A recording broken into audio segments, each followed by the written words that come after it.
इंदिरा दीदी 1987 में आप ज्ञान में आए और 1998 में आपने अपना जीवन समर्पित किया।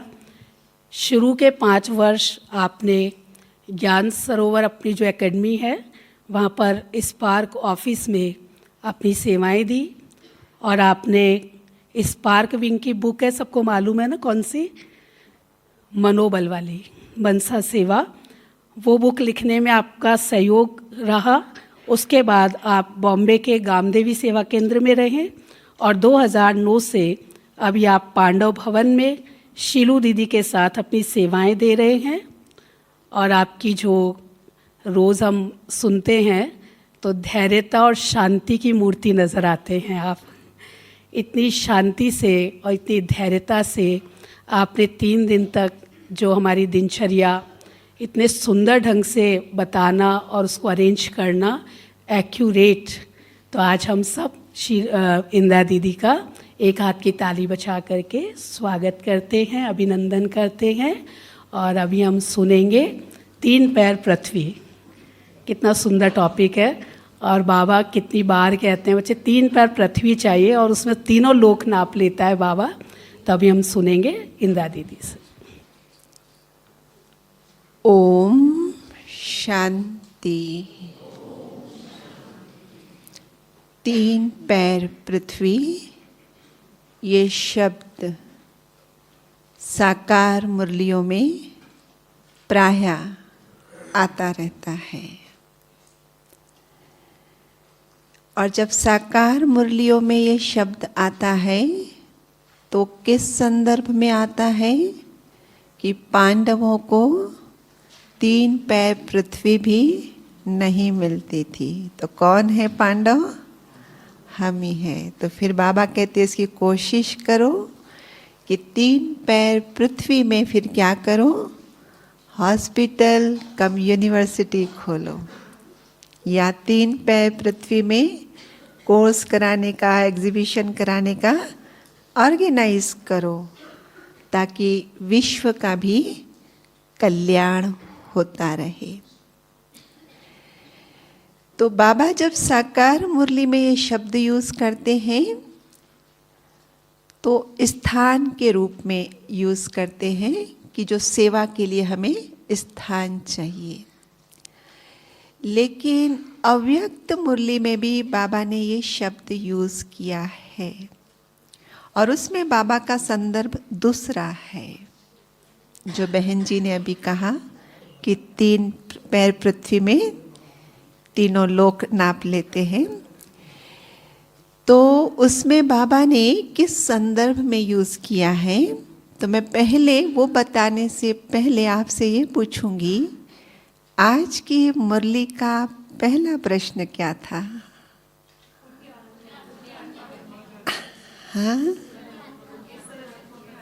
हाँ, तो फिर उत्तर क्या है उसका? शिव बाबा को सब कुछ सरेंडर कर देना, समर्पण कर देना। और दूसरा प्रश्न क्या था? कौन सी बात में मेहनत है? कि वो बड़े से बड़े जो आसामी है शिव बाबा, वो ब्रह्मा के तन में आते हैं। ये लोगों को बात समझ में नहीं आती है। हाँ? कोई बात लग गई क्या भाई को? तो समर्पण के संदर्भ में ही अव्यक्त मुरली में ये 3 पैर की बात आई है।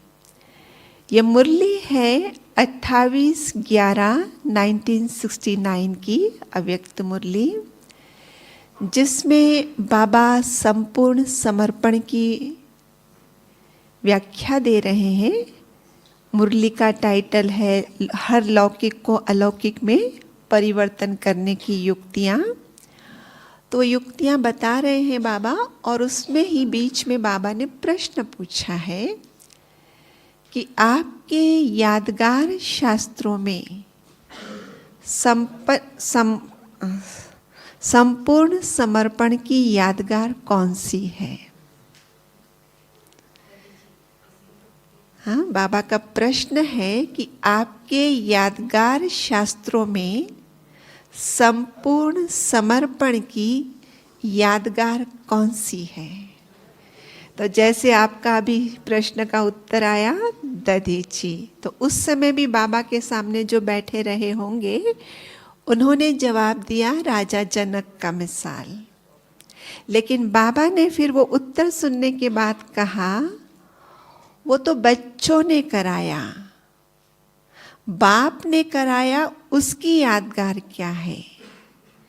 क्यों बाबा ने ऐसा कहा कि वो तो बच्चों ने कराया? तो हम सभी जानते हैं राजा जनक का जो मिसाल आता है उसमें जो समर्पण है, क्योंकि राजा जनक को चाहना थी कि सेकेंड में जीवन मुक्ति कहें या वो जो घोड़े की एक रकाब, वो नहीं, सबको पता है कि उतनी देर में, मतलब बहुत कम समय में जीवन मुक्ति अनुभव की जा सकती है, आत्मा अनुभूति, परमात्मा अनुभूति की जा सकती है, ये सुना था। लेकिन क्या ये सच में होता है, ये अनुभव उसने किया नहीं था। तो वो प्रश्न था गुरुजी के सामने, और कौन थे वो? अष्टावक्र। तो जिसमें उन्होंने उनको पहले, उसने कहा हाँ ये हो सकता है, आपने बिल्कुल सही सुना है। तो कहा कि फिर कराओ अनुभव। तो कहा लेकिन उसके लिए पहले आपको कुछ देना पड़ेगा, है ना? तो उसको क्या करवाया उसने? समर्पण करवाया, तन मन धन। वो समर्पण करने के बाद फिर उसको अनुभव कराया कि जिस अनुभव करने के बाद उसको लगा अब मुझे आत्मा अनुभूति जो हुई है यही जीवन जीना है, मुझे राजपाट नहीं संभालना है। और तब फिर अष्टावक्र जी ने कहा नहीं नहीं, आपको राजपाट क्योंकि सब कुछ तो ले लिया ना गुरु जी ने, वैसे भी कहा आपने तो वैसे ही मेरे से सब कुछ ले लिया है और इतनी सुंदर अनुभूति करा दी है, मुझे अब नहीं चाहिए राजपाट। लेकिन गुरु जी कह रहे हैं आपको राजपाट करना है, क्योंकि जो तुमने मुझे समर्पण किया है अब मैं तुमको अमानत के रूप में लौटा रहा हूं। इसको अमानत के रूप में आपको यूज करना है। और ऐसे हमें राजाओं की आवश्यकता है कि जो आत्मा अनुभूति, परमात्मा अनुभूति करते हुए विदेही रहकर राजपाट संभाले, तभी वो सचमुच प्रजा का कल्याण कर सकेगा। और तब गुरु जी की ये बात मानकर उन्होंने राजपाट पुनः संभाला और कैसे वो विदेही राजा के रूप में प्रसिद्ध हुए हैं। न सिर्फ प्रसिद्ध हुए हैं लेकिन सन्यासी भी उससे ईर्ष्या करने लगे थे कि ऐसे कैसे हो सकता, हम इतना सन्यास करके बैठे हैं फिर भी अनुभूति नहीं होती, फिर भी विदेही नहीं रह पाते, और ये राजपाट संभालते हुए, महल में रहते हुए, हर प्रकार की सुविधाओं के बीच में रहते हुए ये कैसे विदेही राजा हो सकता है। तो उसकी भी परीक्षा ली गई और उससे भी, जिसने वो परीक्षा लेने गया और प्रैक्टिकल में देखा कि नहीं ये सचमुच विदेही राजा है। तो बाबा ने जब बच्चों ने उत्तर दिया कि आपके यादगार शास्त्रों में संपूर्ण समर्पण का यादगार किसका है, तो बच्चों ने उत्तर दिया राजा जनक का। और बाबा ने कहा वो तो बच्चों ने कराया, अर्थात अष्टावक्र भी एक आत्मा ही तो है ना। तो बाबा के लिए जो राजा जनक जिसने अष्टावक्र से वो ज्ञान लिया वो भी बच्चा है और भी बच्चा। और इसलिए बाबा ने कहा वो तो बच्चों ने कराया ना, लेकिन बाप ने समर्पण कराया, उसका यादगार कौन सा है शास्त्रों में? राजा बलि। क्योंकि उसमें बताते हैं कि राजा बलि विश्वजीत यज्ञ कर रहा था। शुक्राचार्य उसके गुरु हैं और वो विश्व जीत यज्ञ कर रहा है, क्योंकि शुक्राचार्य ने ही उसको कहा कि पूरे विश्व को, क्योंकि उसने काफी कुछ साम्राज्य फैला लिया था और वो इंद्र का पद भी पाना चाहता था। तो शुक्राचार्य ने कहा कि आप विश्वजीत यज्ञ करो, कि जिस विश्वजीत यज्ञ के लिए 100 यज्ञ करने पड़ते हैं और 99 यज्ञ हो चुके थे, 100वां यज्ञ चल रहा था, तब कहते हैं वामन अवतार उनके घर में पधारे हैं भिक्षा लेने के लिए। ऐसे दिखाते हैं ना। तो उसमें दिखाते हैं कि वामन अवतार मतलब भगवान वामन के रूप में आए हैं, एक ब्राह्मण के रूप में आए हैं, और राजा बलि के यहाँ जब पहुँचते हैं, राजा बलि बहुत उनका सत्कार करते हैं और बहुत प्यार से उनको पूछते हैं, क्योंकि यज्ञ तो कर ही रहे थे ना वो, और उस यज्ञ का वो नियम था कि राजा को जब विश्वजीत बनना है तो जिसको जो, क्योंकि पूरा ही विश्व उसका है, पूरी ही भूमि उसकी है, तो जिसको जितना चाहिए खुले दिल से दान करे। तो जब वामन अवतार आए हैं उनके सामने, तो उन्होंने भी उनसे पूछा दान के लिए। तो कहा सिर्फ कितना चाहिए दान? 3 पैर पृथ्वी, 3 पग भूमि। और बलि राजा तो चाहते थे, देखो बलि राजा क्या है? दैत्य राज है, और इंद्र क्या है? देवराज है। तो बलि राजा दैत्य राज है, फिर भी दानी है, फिर भी सत्कार किया है। बताते हैं कि यज्ञ जब किया है तो हम क्या बताते हैं भक्ति मार्ग में, कि कुछ भी कार्य करते हैं पहले विघ्न विनायक को राजी करते हैं। लेकिन बलि ने कहा नहीं, मेरा तो एक ही है, क्योंकि विष्णु का भी पुजारी था वो। तो यहां से हमें पता चलता है ये हमारी कहानी है। हम वो आत्माएं जिन्होंने पहले भक्ति की है, लेकिन फिर हम बाबा के बने हैं, और बाबा के बनकर बहुत पुरुषार्थ कर रहे हैं कि जो बाबा हमें कह रहे हैं हम उससे प्रैक्टिकल स्वरूप अपने जीवन में दें। हम सब उसका पुरुषार्थ कर रहे हैं। क्योंकि हमें भी क्या करना है, क्योंकि राजयोग किस लिए है? विश्व का राज्य प्राप्त करने के लिए ही तो है, विश्व का राजा बनने के लिए ही तो है। लेकिन बाबा ने कहा बेशक राजयोग से विश्व का राज्य मिलेगा, विश्व के राजे बनोगे, लेकिन विश्व के राजे बनने से पहले स्व के राज्य बनना पड़ेगा। और स्व के राज्य बनना माना ये भी एक राज्य है, ये आत्मा का ये जो शरीर है एक राज्य, एक नगर है। तो यहाँ पर जो कर्मेंद्रियां हैं, सूक्ष्म इंद्रियां हैं, हाँ, जो पूरा कारोबार इधर चलता है, इनके ऊपर पहले राज्य। कर्मेंद्रियों पर राज्य होगा तो फिर विश्व के दिल माना लोगों के दिलों पर राज्य करेंगे, विश्व पर राज्य अपने आप हो जाएगा। लेकिन हम देखते हैं कि हम अभी उतने सफल नहीं हो रहे हैं, क्योंकि जब तक हम ज्ञान में नहीं आए थे हमें हमारी डिवाइन क्वालिटीज का पता नहीं था कि ये मेरी खुद की प्रॉपर्टी है। लेकिन बाबा के बनने के बाद पता चला, क्योंकि बाबा के बने तो बाबा ने बताया तुम देह नहीं, तुम आत्मा हो, और आत्मा के मूल संस्कार वो है जिसको तुम बाहर की दुनिया में खोज रहे हो, और खोजने के बाद भी नहीं मिल रहे। तो वो तुम्हारे खुद के मूल संस्कार है।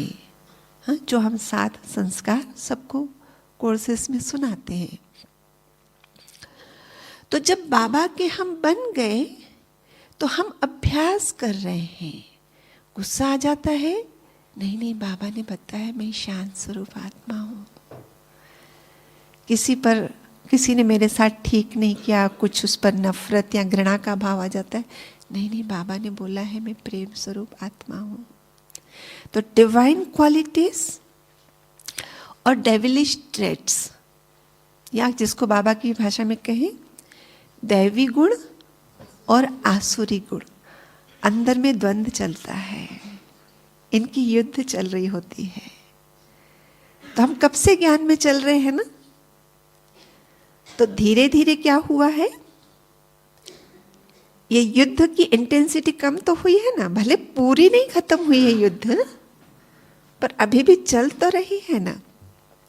इसीलिए कहा कि महाबल, वो जो बलि राजा है वो है आत्मा का प्रतीक, और वामन अवतार जो है वो है परमात्मा का प्रतीक। तो उस मुरली में बाबा ने कहा है, वो 28/11/1969 की मुरली में जब बाबा ने क्वेश्चन किया कि कौन सा यादगार है, पहला वाला राजा जनक का बताया, तो बच्चों ने बताया, तो कहा वो तो बच्चों ने कराया है समर्पण, बाप ने कराया, वो कौन सा यादगार है, तो बाबा ने ही उसमें बताया वामन। और वामन का अर्थ क्या होता है, तो कहा छोटा। तो फिर बाबा ने ही उसमें बताया उस मुरली में, एक बार आप इस मुरली को पढ़ना बाद में, कि बोले आत्मा और परमात्मा तो छोटे ही है ना। हाँ, वामन रूप दिखाया ना, तो परमात्मा तो छोटा है ना, सूक्ष्म रूप है, ज्योति है, और आत्मा भी सूक्ष्म ज्योति है। तो ये परमात्मा आया है आत्मा के पास।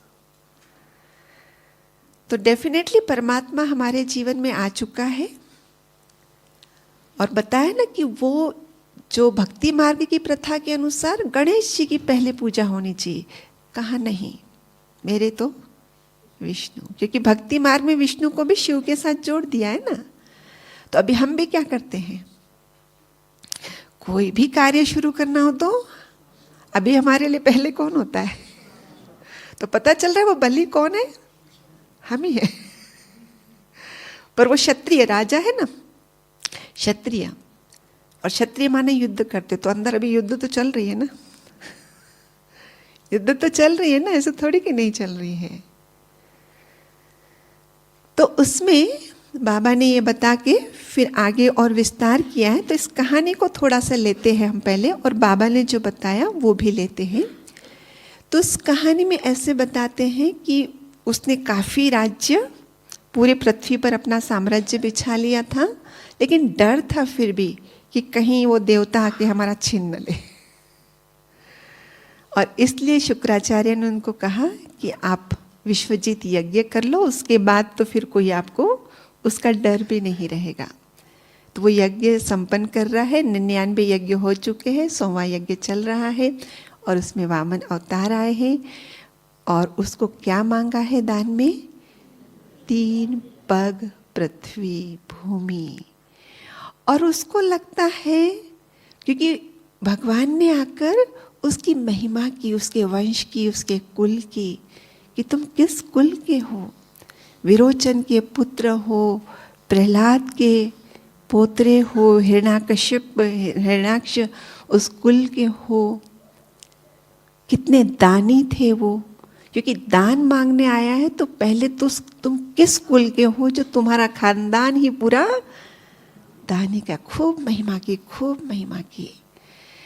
और फिर बलि राजा कहते हैं ये तो ठीक है, लेकिन आप मेरे द्वार पर आए, मैं क्या सेवा करूं, वो तो आप मुझे बताइए। तो कहा 3 पग भूमि। कहा इतनी बड़ी मेरे खानदान की आपने महिमा कर डाली, और आप मेरे से मांग क्या रहे हो, सिर्फ 3 पग। तो कहा कि भले आपको इसमें कुछ न लगता हो 3 पग मांगने में, पर मुझे तो शर्म आएगी 3 पग देने में। लोग कहेंगे भगवान को दानवीर बलि ने क्या दिया, इसलिए आप इससे कुछ ज्यादा मांगो। फिर वो बहुत चर्चा उसमें चलती है, परंतु ब्राह्मण भगवान वामन अवतार में जो आए हैं वो अड़े हैं कि मुझे सिर्फ और सिर्फ 3 पैर ही भूमि के चाहिए, इससे ज्यादा नहीं चाहिए मुझे। लेकिन ये कंडीशन रख दी कि मेरे पैर, किसी और के नहीं। तो इसीलिए तो उसको और भी लग रहा था, एक तो वामन रूप, उसके पैर भी छोटे, चाहिए भी 3 और पैरों की भी साइज छोटी, तो कितनों सा दान होगा वो। लेकिन फिर जब दोनों की अच्छी चर्चा चली, क्योंकि शुक्राचार्य बीच में उसको मना करते हैं, क्योंकि इन दोनों की जब बातचीत चलती है शुक्राचार्य को थोड़ा डाउट होता है, ये क्या इन दोनों के बीच में इतना चल रहा है। और जैसे ही डाउट होता है वो आंख बंद करता है और उसके देखता है तो उसको पता चलता है ये कोई छोटा सा ब्राह्मण नहीं है, ये तो भगवान खुद आया है। और ये 3 पग पृथ्वी जो मांग रहा है, कोई छोटा सा दान नहीं मांग रहा है, ये बहुत बड़ा दान मांग रहा है। हाँ, तो उसको वो बलि को सचेत करता है, न सिर्फ सचेत करता है, रोकता है। क्योंकि बलि ने पहले ही पूछ लिया ना कि आप जो कहो मैं करूंगा, आप आज्ञा करो। तो वो कहता है नहीं, मैंने अपनी अंतर्दृष्टि से भांप लिया है, ये जो सामने आया है ना, ये स्वयं साक्षात भगवान आया है। और ये 3 पग पृथ्वी में ना तुझे पूरा कंगाल बनाने वाला है। इसलिए नहीं। लेकिन बलि और शुक्राचार्य की भी उसमें बातचीत होती है और बलि फिर आखिर मानता नहीं है उसकी, और न मानकर इनको 3 पग भूमि देने के लिए तैयार है। भले ही शुक्राचार्य ने कितना भी रोका लेकिन नहीं मानी। और इधर जब वामन जी ने देखा कि अपने गुरु को भी उसने साइड करके वो मुझे दान देने में तैयार है, लेकिन फिर भी कहा पहले संकल्प करो।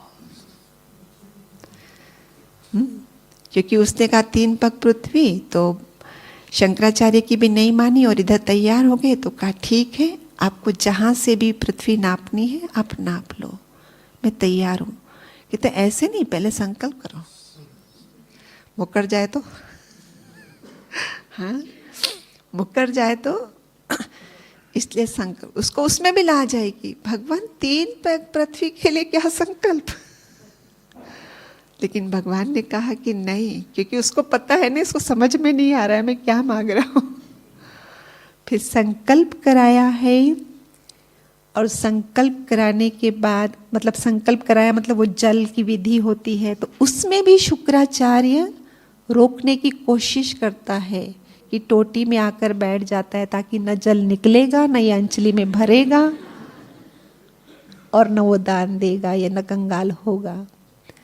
लेकिन उसमें भी बताते चालाकी से वो कुशा का एक उठाया, कुशा की आसन थी, उसमें से कुशा मतलब घास का तिनका समझ लो, टोटी में डाला कि शायद सफाई नहीं है बराबर, तो मैं उसको सफाई कर लेता हूँ। और वो जाके शुक्राचार्य की आंख में लगी और चला, काना हो गया। और इसने संकल्प तो ले ही लिया और कहा कि अब मैं नापता हूँ।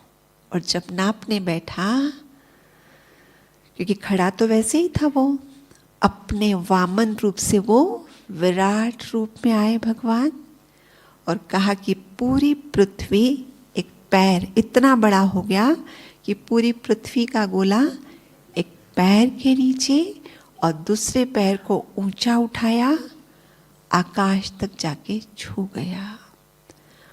और कहा 2 पग में तेरा साम्राज्य पूरा आ गया। लेकिन वचन क्या था, अब बता तीसरे पग में तू क्या दे रहा है। क्योंकि वचन, इसीलिए तुम बाहर पहले संकल्प करो, पहले संकल्प करो। और फिर 3 पग में, तीसरे पग में उसने क्या दिया, कहता ठहरो, आप मुझे ये मत कहो कि मैं अपने वचन से मुकर रहा हूँ, मैं सत्य पर अडिग रहूँगा। अगर मैंने संकल्प लिया है तो मैं इस संकल्प को पूरा करूँगा, चाहे मेरा सब कुछ क्यों नहीं चला जाए। तो सब कुछ तो 2 पैरों में चला ही गया ना, तो अभी क्या देगा? तो कहा ये तो मैंने दान दिया ना, तो ये तो दान वाली वस्तु है, लेकिन जिसने दान किया वो दानी तो मैं हूं। तो दानी बड़ा या दान बड़ा? दानी बड़ा ना। तो अभी भी है मुझे आपके पास देने के लिए। मैं दानी जो कहला रहा हूं, आप मेरे सिर पर पांव रखिए और ये तीसरा पग आपको मिल जाएगा। और इस प्रकार से 3 पग भूमि में उसने अपना देकर वचन पूरा किया है। तो जैसे ही उस वामन भगवान ने उनके सिर पर पैर रखा है, आगे कहानी कहती है कि जैसे ही पैर रखा वो दबा और सुतल में पहुंच गया। सुतल में पहुंच गया वो। और सुतल में जब पहुंच गया तो भगवान तो बहुत प्रसन्न हुए उन पे। उसी समय जब तीसरा रखा तो, और सुतल में भी वो पहुंच गया, उसको बोला मैं बहुत प्रसन्न हूं तुम्हारी सत्यवादिता पर, तुम्हारी दानवीरता पर। बोलो तुम्हें क्या चाहिए? उसने नहीं मांगा है, बलि राजा ने नहीं मांगा, लेकिन भगवान प्रसन्न हुए। कहते अब मैं बहुत प्रसन्न हूं आपके गुणों को देखकर, मांगो क्या चाहिए। तो वो क्या कहता है? जो सब कुछ मैंने समझा था मेरा है, वो तो सब कुछ दान में दे दिया। क्योंकि जब मैंने समझा था, लेकिन आपने जिस प्रकार की वामन से विराट रूप लिया, उसने मुझे ये रियलाइज तो करा दिया कि जिसको मैं कह रहा था वो सब आपका ही था, मेरा था ही नहीं। और जो आपका था वो आप तक पहुंच चुका है दान के रूप में। अब दिए हुए दान को मांगना ये अच्छी बात थोड़ी होती है। तो कहा नहीं, तुम्हें कुछ मांगना पड़ेगा। तो कहा अगर देने की इच्छा है तो इस सुतल में आप भी 24 घंटा मेरे साथ रहेंगे। आप भी। और सुतल क्या है? तो सुतल कहा, सुतल वो स्थान है वैकुंठ से भी बढ़कर जहां आनंद है। जो देवताओं को भी सुख वैकुंठ में मिलता है, उससे भी कहीं बढ़कर आनंद उस सुतल में है। अब आते हैं हम इसके असली रहस्य पर। तो वामन अवतार अपने आप में परमात्मा, राजा बलि दैत्यराज भले ही है। तो अभी हमारे अंदर दोनों काम कर रहे हैं ना, हम आत्मा है और हम ज्ञान मार्ग पर चल पड़े हैं। ये युद्ध चलती रहती है। माना 99 यज्ञ कर लिया है ना हमने भी। 100वें यज्ञ में हम कितना बोलते हैं ना, इतने वर्ष से ज्ञान में चल रहे हैं पर अभी तक ये परिवर्तन नहीं हुआ, ये गुस्सा नहीं छूट रहा है, वो नहीं छूट रहा है, कहते हैं ना। जो कहा ना पुरुषार्थ, जैसे ही ब्राह्मण बने पुरुषार्थ आरंभ किया। अमृत वेला उठना है, सफेद वस्त्र पहनना है, लहसुन प्याज छोड़ना है, मुरली सुनना है, बाबा के कार्य में हाथ बटाना है, ये पुरुषार्थ। लेकिन अभी क्या चाहिए? तीव्र पुरुषार्थ। ये 100वां यज्ञ है तीव्र पुरुषार्थ का, कि भगवान ने उसको रियलाइज कराया कि क्या कमी अभी भी है, जो परफेक्शन की ओर नहीं बढ़ पा रहे हैं। मैं और मेरा का भान नहीं छूट रहा है। मेरा मेरा मेरा, मैं। तो बाबा ने कहा मैं को किस में बदल दो? तेरे में बदल दो। चूंकि मेरा मेरा मैं नहीं छूट रहा है, तो चिंताएं कहां से छूटेगी। तभी तो बाबा ने मुरली में कहा ना, बेफिक्र बादशाह बनने की सिंपल विधि है।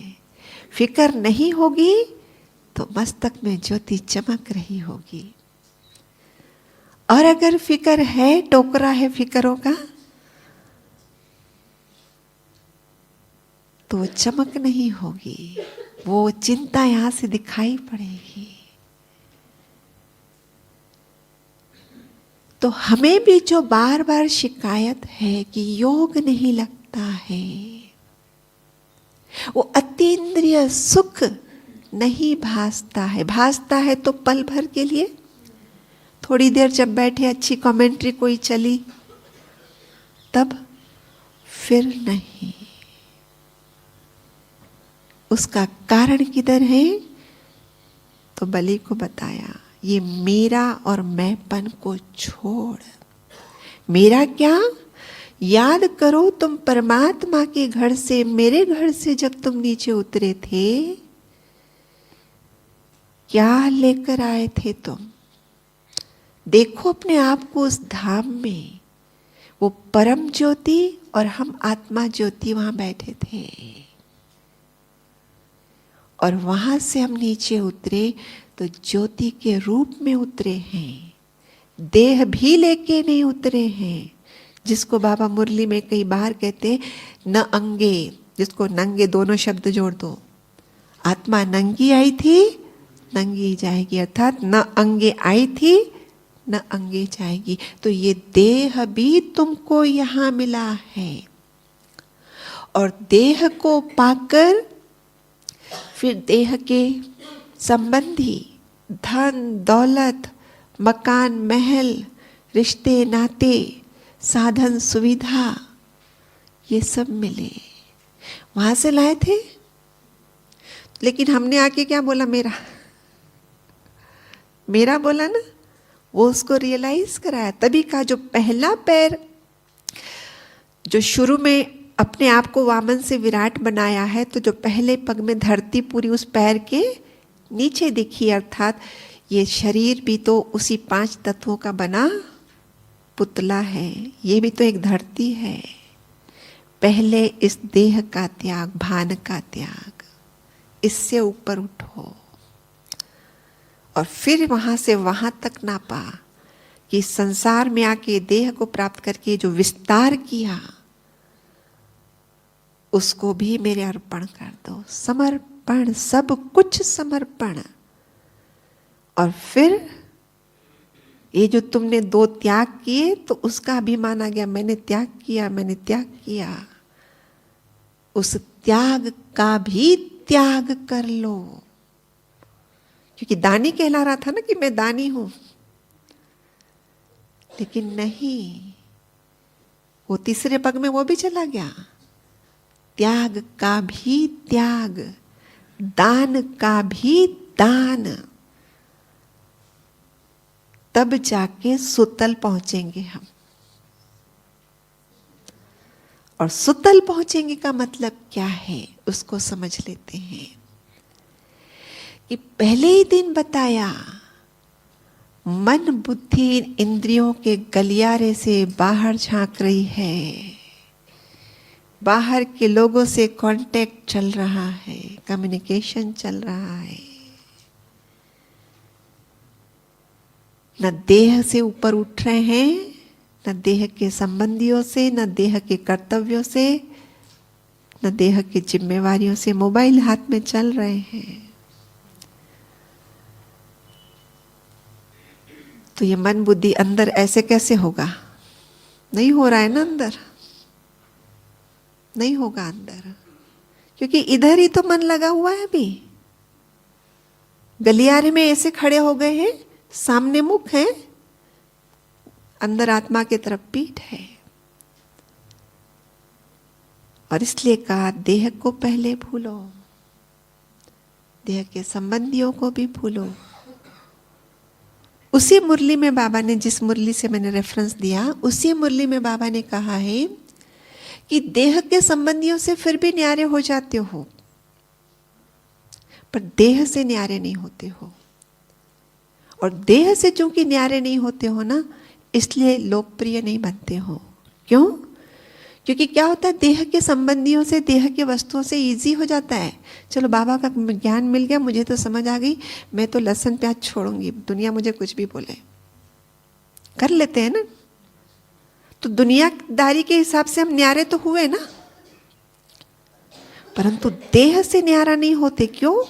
क्योंकि बाबा कहते अगर देह से न्यारे होंगे मतलब आत्मा पर फोकस होंगे, और आत्मा पर फोकस होंगे इसका मतलब आत्मा की क्वालिटीज रेडिएट होगी। वो भी नहीं हो रहा है हमारे से, आत्मा की क्वालिटीज रेडिएट नहीं हो रही है।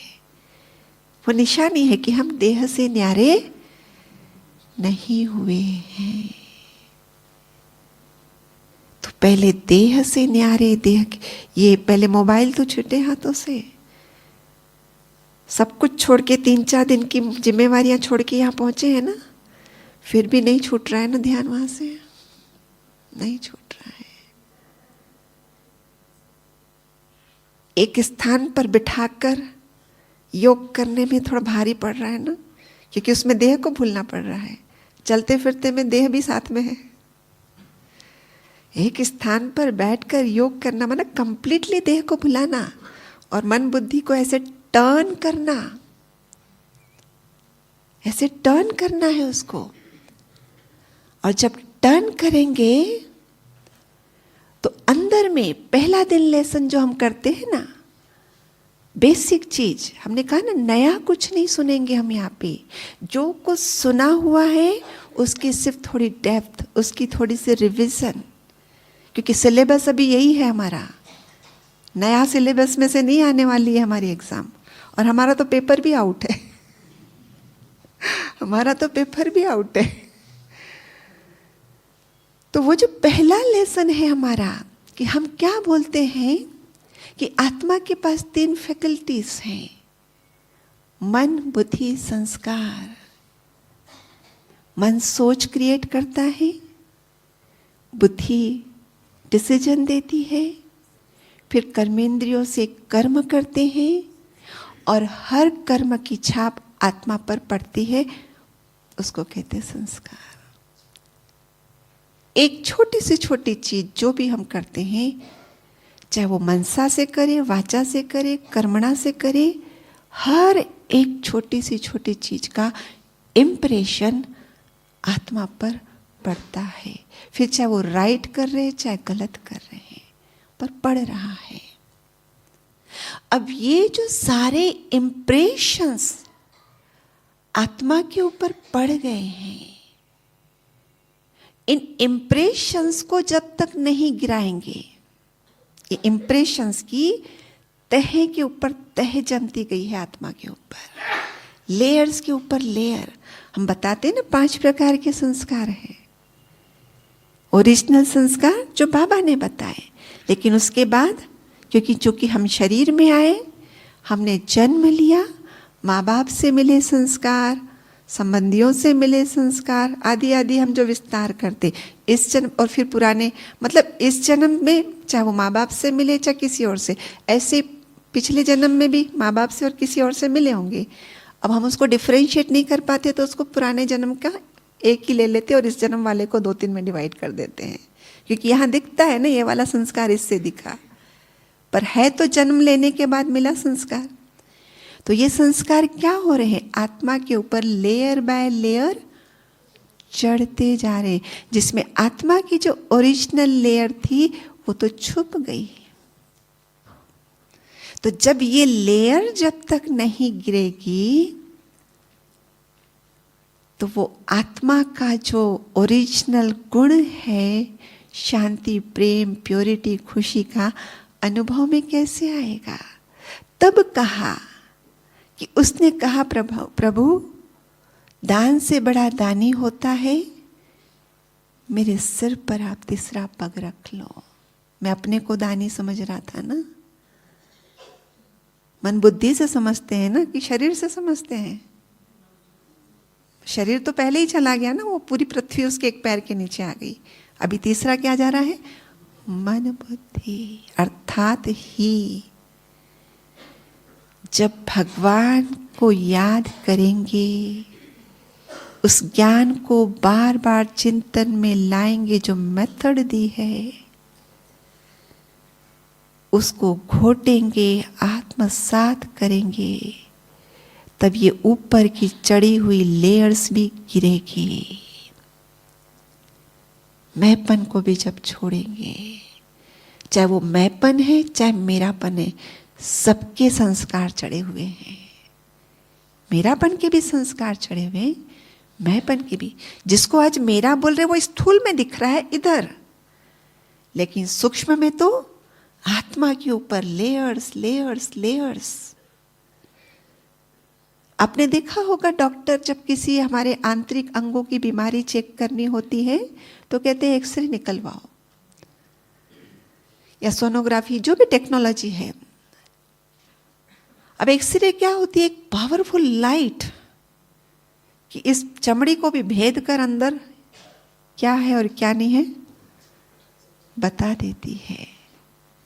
तो परमात्मा ने उस समय जो उनके सिर पे पैर रखा और कहा कि सुतल में पहुंच गया, तो उसकी लाइट ने वो जादू किया कि इस लेयर को भी भेद कर अंदर आत्मा का दर्शन कराया। उस आत्मा की ओरिजिनल जो गुण है, सुख और शांति के, प्रेम और आनंद के, वो अनुभूति कराई उसको भेद के अंदर लेके गया ना। और तब फिर कहा कि मैं तुम्हारी दानवीरता पर, तुम्हारी सत्यवादिता पर बहुत खुश हूं, और इसलिए तुम चाहो मुझसे क्या चाहिए तुम्हें। तो कहा प्रभु, क्योंकि उसने आनंद अनुभव कर लिया ना कि प्रभु को सिर्फ ये 3 चीजें 3 पग में मैंने दिया, और प्रभु ने क्या नहीं दिया मुझे। और कहा इसलिए तुम यहीं पर रहोगे मेरे साथ। इसका मतलब क्या कि जब हम उस देह अभिमानी स्थिति में रहेंगे, मैं आत्मा हूं ये समझेंगे, अर्थात उस फ्रीक्वेंसी पर रहेंगे, तो प्रभु मेरे से दूर कैसे होंगे। हम तो यही समझाते हैं ना जिज्ञासुओं को कि भक्ति में हमने भगवान को याद जरूर किया है, पर रियल सेंस में हम कनेक्ट नहीं हुए हैं, क्योंकि उसके साथ रियल सेंस में कनेक्ट होने के लिए हमें भी उनकी जैसी फ्रीक्वेंसी पर पहले आना पड़ेगा। भगवान प्यार का सागर, और इधर नफरत किसी के लिए भरकर अंदर में भगवान को याद कर रहे हैं, तो इधर नफरत की फ्रीक्वेंसी, वो प्यार की फ्रीक्वेंसी कनेक्ट तो होगी नहीं। यही तो समझा रहे हैं ना जिज्ञासुओं को, नयों को। तो सुतल में क्या पहुंचाया कि उसको अंदर अंतर्मुक्ता की गुफा में लेके गए उसको परमात्मा। ये मन बुद्धि को जो इंद्रियों के गलियारे पे ऐसे लेके बैठे हो, इसको अंदर करो, अंदर लेके जाओ, और उस परमात्मा की मदद से वो लेयर टूटेगी। भले पूरी ना टूटे उस समय, एक गड्ढा बन के अंदर का दर्शन हो जाएगा। ओहो, मैं इतनी ब्यूटीफुल आत्मा, इतनी मेरी पवित्र किरणें, इतनी शांत और शीतल, इतनी शांति से भरपूर। तब परमात्मा ने कहा उसको कि ठीक है, मैं 24 घंटा तुम्हारे साथ इस सुतल में द्वारपाल बनकर रहूंगा। हाँ, थोड़ी सी नोक-झोंक के रूप में बताते, क्या मैं तेरा द्वारपाल माना नौकर बनूं क्या? कहते प्रभु मैंने नौकर बनने के लिए नहीं कहा, लेकिन तुमने तो यही कहा ना कि मैं सुतल से जब बाहर आऊं या अंदर आऊं, तो जब भी मैं अंदर जाऊं और जब भी मैं बाहर आऊं, तो सदा मुझे आपके दर्शन होने चाहिए। तो तभी हो सकता है द्वारपाल के रूप में रहे तो, है ना। एक द्वारपाल ही तो दिखेगा ना आपको अंदर जाते जिससे बाहर आते समय, है ना। तब कहा कि भगवान के साथ हमारी ऐसी फ्रीक्वेंसी हो जाएगी ना, तो निरंतर याद है ना वो तो। लेकिन अब तब कहा कि अब अंदर बाहर जाऊंगा, मतलब कि जैसे अभ्यास में बैठे अंतर्मुख, फिर मुझे बाहर के कारोबार भी तो करना है ना, तो मैं बाहर तो फिर आऊंगी, तो हो सकता है बाहर आऊंगी फिर कोई आसुरी गुण का संसर्ग हो जाएगा, आसुरी संसर्ग हो जाएगा और उसको लेके भीतर प्रवेश करूंगा, लेकिन भगवान दिखेंगे, अर्थात भगवान की शक्ति फिर पड़ेगी और वो आसुरियत वहां पे फिर पे नष्ट हो जाएगी।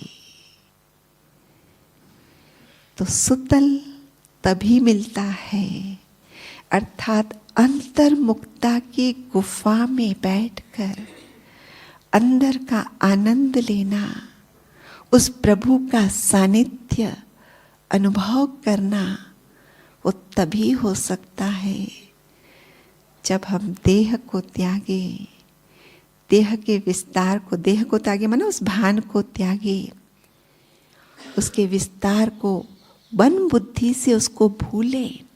तो उस मुरली में बाबा ने कहा है, अब तुम्हें संपूर्ण समर्पण के लिए फिर क्या करना है, अपनी मनसा वाचा कर्मणा पर अटेंशन देना है।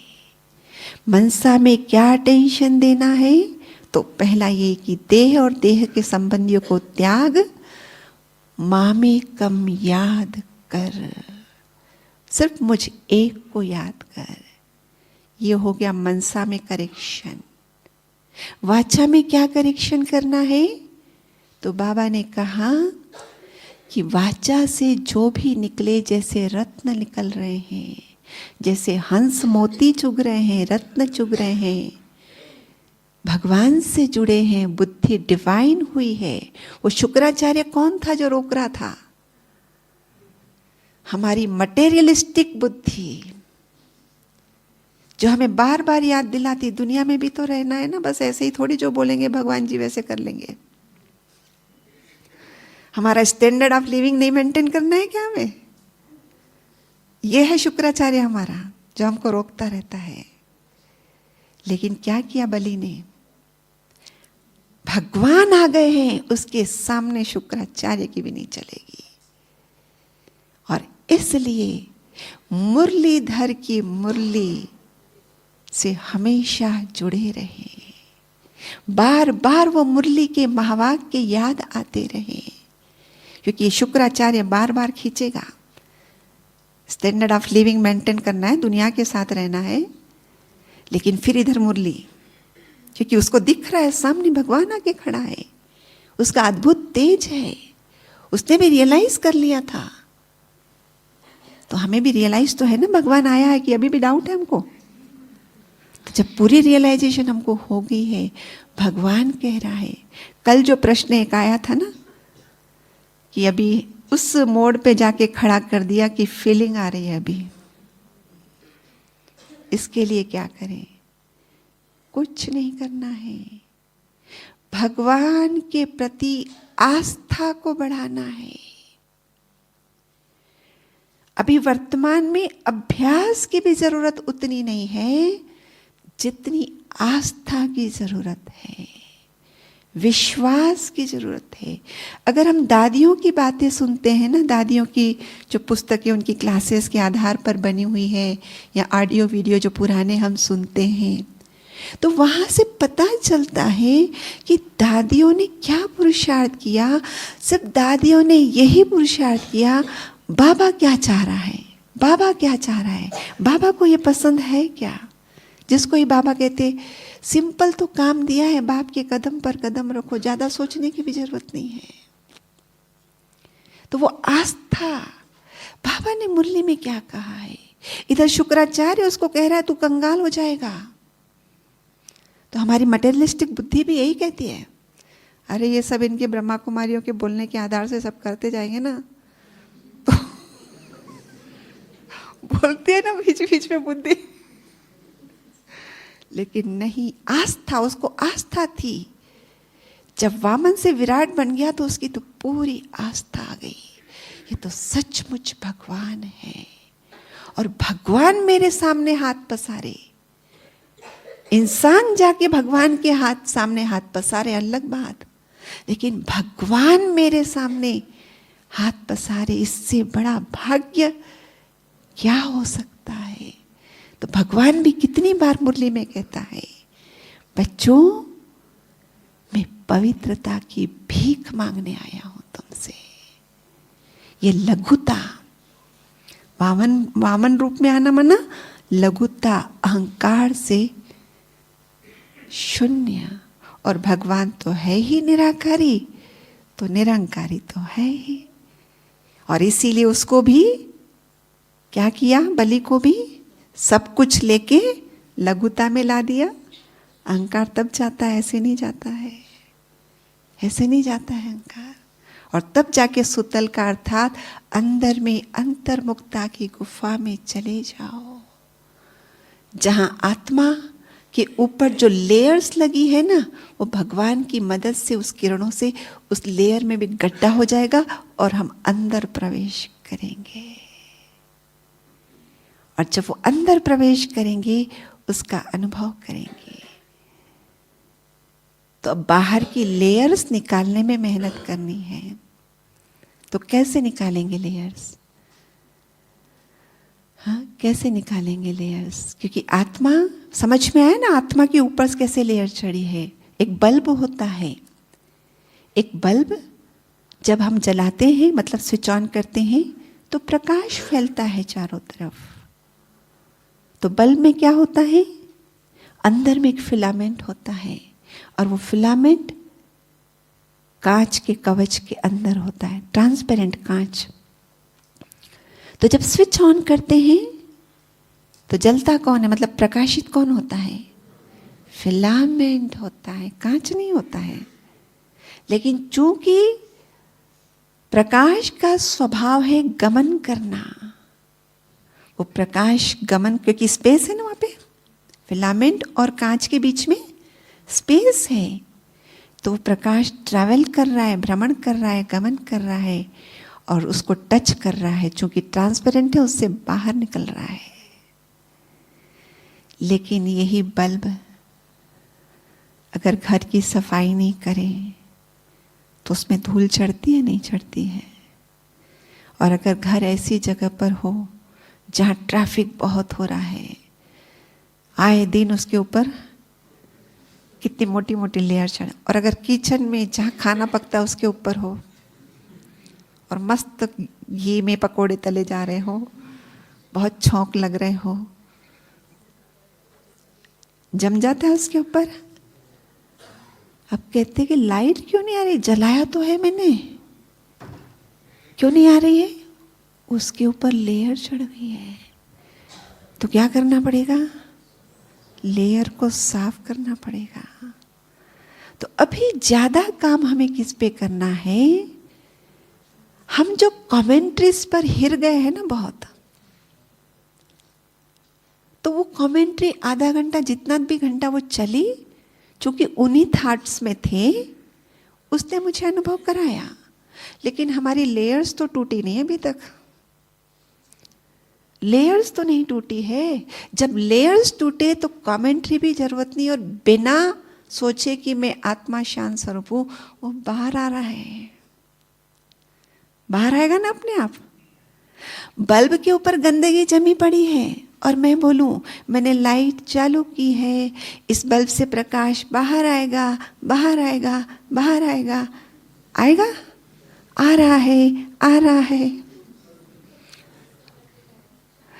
लेकिन मैंने बल्ब की बाहर से सफाई कर डाली, और अब मैं बोल भी नहीं रही हूं, फिर भी प्रकाश आएगा या नहीं आएगा?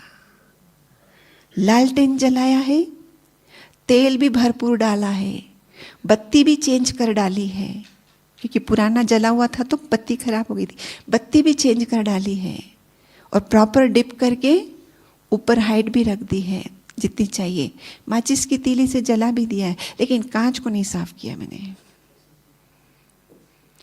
कांच को साफ नहीं किया है, क्योंकि पहले जला तो अंदर कालीमा आ गई। तो अभी भले ही ना पूरा तेल से भर दिया मैंने, भले ही ना बत्ती चेंज कर दी, आएगा बाहर प्रकाश। मैंने बत्ती भी चेंज कर दी है, मैंने तेल भी भरपूर कर दिया है। अब लालटेन प्रकाश दे, लालटेन प्रकाश दे रहा है, आएगा। लेकिन उसकी अगर सफाई कर डाली तो अब मैं ना भी बोलूं तो उसको आना है। ये है निरंतर योगी स्थिति, ये है लाइट हाउस माइट हाउस। और जिसको बाबा कहते हैं लंबे समय का अभ्यास अभी से करो, बहुत काल का अभ्यास यहाँ होगा तब वहां पे जाएंगे तो वो अनुभव करेंगे, नहीं तो नेक्स्ट में आएंगे ना। कल सुना ना आपने कि कमल समान न्यारे तो बने हैं लेकिन गुलाब जैसे न्यारे नहीं बने अभी। कहा ना देह से न्यारे नहीं होते हैं अभी, दुनियावी कर्तव्यों से फिर भी थोड़े बहुत न्यारे हो जाते हैं, पर अब देह से न्यारे। और देह से न्यारे होने का मतलब ही इन इंद्रियों से न्यारे नहीं होते हैं। देह से न्यारे का मतलब यही है ना। तो इंद्रियों की आसक्ति से अपने आप को बचाना है और परमात्मा में आस्था बढ़ाना है। अभ्यास से ज्यादा आस्था की जरूरत है।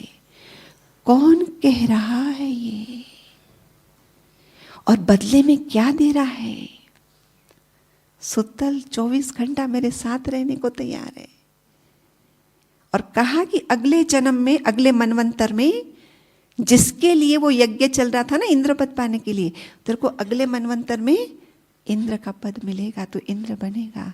अर्थात ही यहां पे अभ्यास करते करते हम परफेक्शन को प्राप्त करेंगे तो अगले युग में वैकुंठ में हम स्वराज्य कर रहे होंगे ना, विश्वराज्य कर रहे होंगे ना। तो बलि राजा की कहानी किसी और की कहानी नहीं है, हमारी कहानी है। और ये छोटी सी कहानी बहुत बड़ा संदेश देती है कि योग का आनंद लेना है, अतीन्द्रिय सुख का आनंद लेना है, परमात्मा की निरंतर याद में रहना है। वो तब तक संभव नहीं है जब तक ये तीनों दान करके, वो कहा ना अंदर भेज दिया सुतल में, तो भगवान अंदर जाने की मार्जिन नहीं देता तब तक।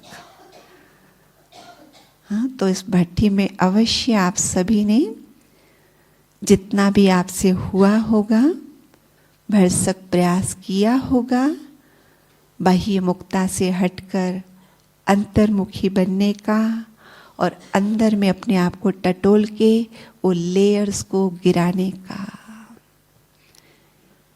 उस मुरली में बाबा ने और एक बात तो ये कही, मनसा वाचा कर्मणा, कि कर्म में क्या, वाचा मनसा में बताया, वाचा में भी बताया, कर्मणा में क्या कहा बाबा ने? कर्मणा में कहा जो मैं करूंगा मुझे देख और करेंगी, और इसलिए औरों को देखकर मैं नहीं करूं, मुझे आदर्श बनना है। और साथ में ये भी कहा जो करेगा सो पाएगा, ये सदा याद रखो। और फिर अगली बात क्या कही संपूर्ण समर्पण के लिए? तन मन धन और समय। तभी कहा ना 24 घंटा समय देंगे तो वो 24 घंटा हमारे साथ रहेगा ना। तो हम हर समय चेक करें मैं जो कुछ भी कर रहा हूं, क्योंकि दे दिया है ना उसको सब कुछ दान में। राजा जनक का भी यही था ना, विदेही राजा मना क्या, पहले वो अपना समझकर कर रहा था, लेकिन जैसे ही अष्टावक्र ने कहा, ज्ञान दे दिया कि नहीं अभी राजपाट तुम्हें संभालना होगा, तन मन धन तो तूने मुझे दे दिया है, लेकिन अब मैं तुझे अमानत के रूप में दे रहा हूं और अमानत के रूप में यूज करना। तो ऐसे हमें बनना है, अंतर्मुक्ता की गुफा का लाभ लेना है, तब सचमुच परिवर्तन आएगा। तब कहेंगे मान सरोवर में डुबकी लगाई थी मानव रूप में और निकले तो फरिश्ता रूप में। तो फरिश्ता रूप में निकले माना ही परफेक्शन, संपन्नता, संपूर्णता। तो ये 100वां यज्ञ है ना, मतलब खत्म होने को आया ही है। तो इसलिए इतना भी ध्यान रखें ना, थोड़ा ही तो समय है, इस थोड़े समय में क्यों नहीं मैं इन तीनों पगों का, भूमि का दान कर दूं भगवान को। तो इतना भी याद रखेंगे तो अवश्य ही हम अपनी परफेक्शन की ओर, लक्ष्य की ओर जल्दी से बढ़ पाएंगे। ओम शांति। ओम शांति। तो जैसे इस मुरली का हमने संदर्भ दिया, गीत को सुनकर एक पॉइंट याद आया कि पल में मिट जाएगा, है ना। तो उसमें बाबा ने यही पूछा था क्वेश्चन में कि आपके यादगार शास्त्रों में संपूर्ण समर्पण की यादगार क्या है, और वो संपूर्ण समर्पण किसने कराया, किसको कराया, कितने में कराया। उस समय की भी बात कही है कि बस अगर ये मन से मैं छोड़ दूं, बाबा को सब दे दूं और अंदर चली जाऊं, बाबा मेरे साथ हो जाएगा। ओम शांति। इंदिरा दीदी का बहुत बहुत धन्यवाद। उन्होंने इतना सुंदर कहानी के माध्यम से हमें इतनी गहराई में ले गए कि सब जैसे डूब गए। और 3 पैर पृथ्वी शब्द कितना छोटा, लेकिन उसकी गहराई देखा कि कितनी गहरी बाबा ने बात कही हुई है। तो हम जो भी बैठे हैं, हम सब अब तो सब 3 पैर पृथ्वी दे ही देंगे, है। तो बहुत सुंदर ऐसा लग रहा था, हम उसमें खो गए, सूतल में चले गए हम लोग ना। ये हमने कभी सूतल सुना नहीं था।